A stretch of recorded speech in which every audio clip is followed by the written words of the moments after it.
Saga heimarafstöðva er ótrúlega spennandi. Við höldum áfram að skoða og leita eftir ummerkjum heimarafstöðvar. Ég heiti Þórður Bogason, fylgstu með. Í bókinni Dynskógar er þess getið að rafstöð hafi verið reist í Fagurhlíð 1935 af Bjarna í Hólmi og skrúfutúrbínan smíðuð af honum.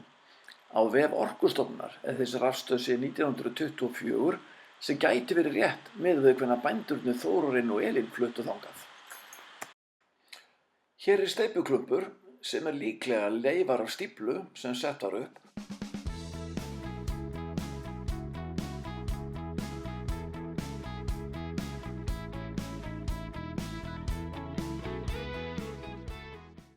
Skurðurinn lá síðan frá lóninu og niður að íbúðarhúsinu. Hann var opinn og yfirleitt fullur af vatni. Í honum var töluverður straumur. Göngubrú var yfir skurðinn. Í lesbók Morgunblaðsins er sagt frá ótrúlegu björgunarafreki þegar Sveinn Þórarinsson, þá 3 ára, bjargaði jafnöldru sinni, Ragnheiði Eiríksdóttur, eftir hún féll í lækinn þegar hún var að fara yfir brúna. Hún barst með straumnum að húsinu en Sveinn náði í höfuð á henni, líklega hárið, og dró hana upp. Talið var að hún hefði aldrei náð að komast upp sjálf og hlotið að drukkna ef að Sveinn hefði ekki náð til hennar.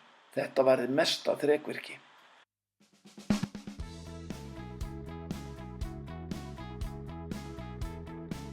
Gögn rafvæðingu Íslands mega alls ekki gleymast.